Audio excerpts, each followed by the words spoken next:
Welcome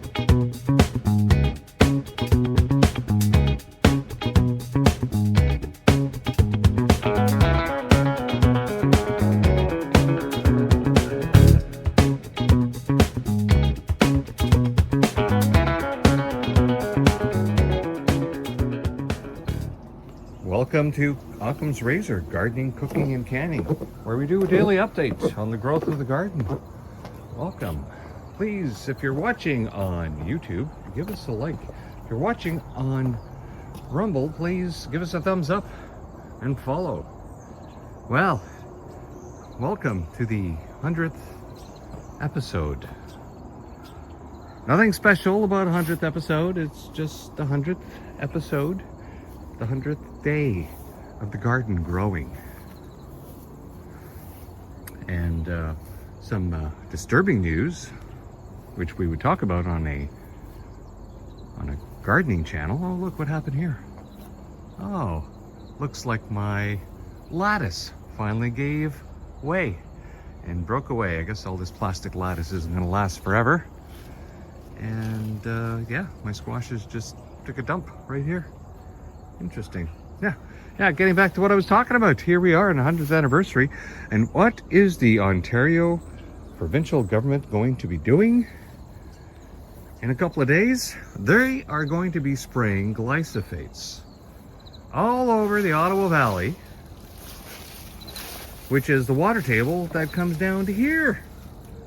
You clowns, what do you think you are doing? Spraying glyphosates, known cancer-causing agent, kills all the broadleaf plants, and throughout the Ottawa Valley you have all of these wonderful medicinal plants. By the way, this is my poor pepper plant that didn't really produce this year, and the tomatoes I don't eat, and the peppers that I've been using for canning. So getting back to the glyphosates, yes, spraying these things. There are a lot of medicinal plants throughout the forest. Most of them are weeds, but they do have medicinal values. All going to be killed. Imagine that. And not just that, goes into the water table, gets into everything, gets into your food, gets into your body. Hey, look, the sunflower still hasn't opened up, but it's almost there. You can just see the yellow. Last of our giant sunflowers. Yeah, so I would recommend, and I'll be doing this, write your MPP. If you live in Ontario, tell them this isn't on. Tell them it's poison. Ask them if they would like somebody to show up and start spraying their front yard with glyphosates. Oh, but it's my property, they'll say. Aha, yes. Problem with the glyphosates, gets into the water table, it means it gets into everything. Bacteria growing in a chemical waste dump near their factory in the presence of Roundup herbicide. Now, Roundup normally kills bacteria. This bacteria would survive, and they said, great, let's put it in the food supply. So they took the gene from the bacterium that allowed it to survive the Roundup and put it into soybeans. And now those Roundup-ready soybeans can be sprayed with Roundup herbicide, and they don't die, just all the other plant biodiversity in the ground dies. The active ingredient in Roundup is called glyphosate. Glyphosate was patented in 1964, not as an herbicide, but as a broad-spectrum chelator. It hugs a lot of different minerals that are needed and does not allow the plants to access them. It also destroys some beneficial microorganisms in the soil, which normally provide nutrients to the plant. It also promotes pathogenic organisms in the soil, which then overrun the plant. And so it creates weaker plants, stronger disease, and the disease does the killing. Now, what do the livestock in the United States eat? They eat largely Roundup-ready crops. Roundup-ready soy, corn, cottonseed, canola mash, sugar beet pulp, and soon alfalfa. So a huge percentage of their food intake is Roundup-ready crops. Now remember, Roundup pulls the nutrients out of the crop. It makes them unavailable. So now we have millions of livestock eating nutrient-deficient food. And what do we eat? We eat plants and we eat animals and take their milk. So it turns out it's a perfect storm now, not just for plant disease, but for animal and human disease. When 44,000 secret FDA memos were made public from a lawsuit about the subject of genetic engineering, the director of the Center for Veterinary Medicine made it absolutely clear that GMOs in animal feed had a unique danger. Toxins can bioaccumulate in animals and in their milk. And so if there were toxins in genetically modified feed, then we might have higher levels of those toxins in the animals that eat the feed or in their milk or other products from those animals. All our food, 90% of Canadian crops, American crops now are produced by genetic modification, or at least they're contaminated with genetically modified corn, genetically modified soybean, genetically modified everything. 95% of all the genetic modifications are done in order to allow the plants to survive more chemicals being sprayed on them and to allow the animals to survive more drugs being put into them. And of course what happens is that when their genes are changed, our genes are changed by consuming them, just as the super weeds and the super bugs are genetically altered by consuming them. The bug eats the plant, its genes change. The animal eats the plant, its genes change. We eat the animal or the plant, our genes change. Our babies' genes change. And the change is permanent. Ah, these morons.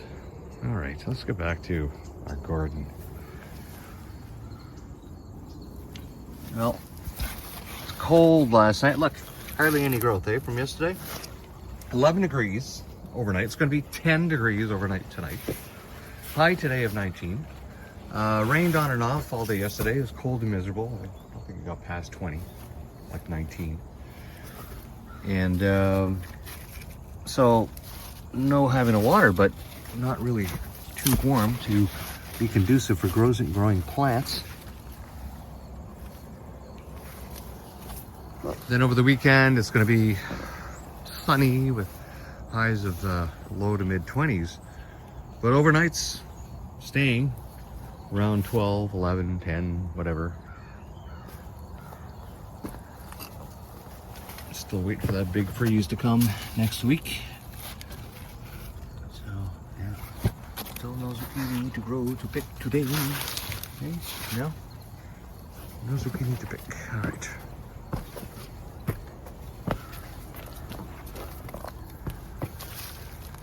How about in here? How's that vine going? Oh, there's one in there. He's not ready. He could be a little bigger.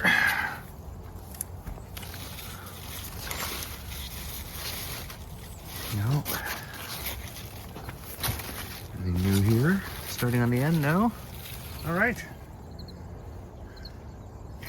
Let's have a look at the squash box from here. Oh, look at you.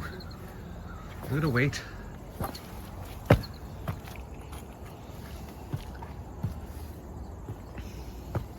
Yeah. Oops. Yeah, just heard a plant.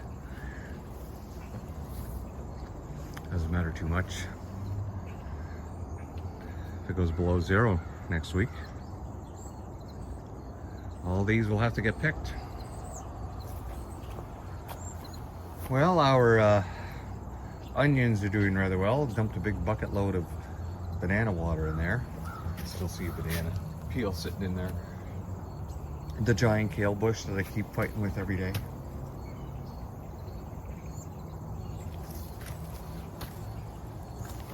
And our potatoes. The potatoes in a box, which didn't do as well as the potatoes not in a box. Then again, the proof is in once I start digging them up. We'll actually see what the haul is. And our beans. We didn't pick any yesterday, so we should have enough to pick today for supper. Didn't get the amount that I was hoping for this year.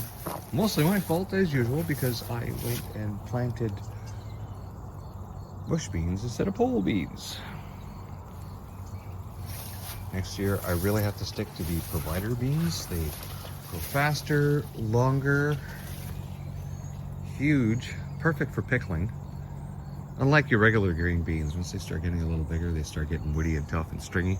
But the providers get nice and big and thick before they start doing that, which makes them perfect for pickling. Well, next couple of days we'll also be emptying the pool. The pool has been draining with the pump, so she's almost done. But the weekend with the sunny weather, that's the perfect time to dry this all up and finish putting it away. Well, let's go in the front and go have a look at Butch and see how he and the others are doing. And straight to our lavender. Oh, it smells so good. And we have a quick look at our pumpkin. It just continues to grow a little bit slowly.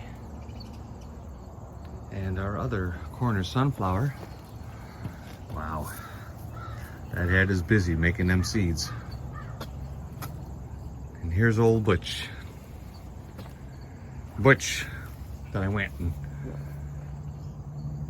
accidentally broke off a piece with 3 flowers yesterday.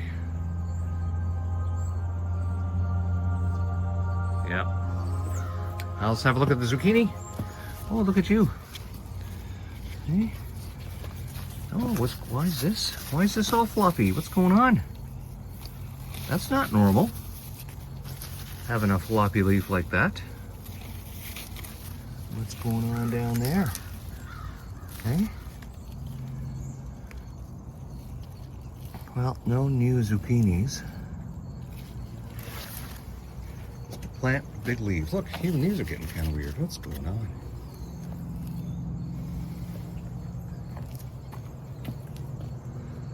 All right, our morning glories in the back are following the string rather well.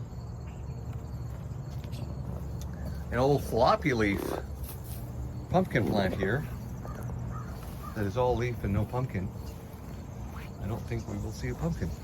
I mean, there's this little one here that we saw yesterday starting, but I don't know. Oh, look, a little bee having a sleep.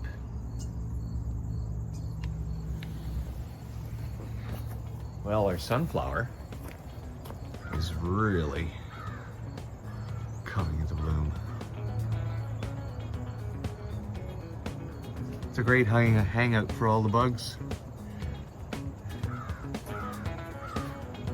Let's have a look here at our morning glories.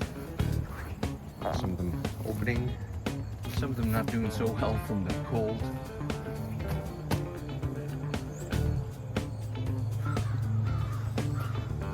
Wow. Let's have a look at the other side.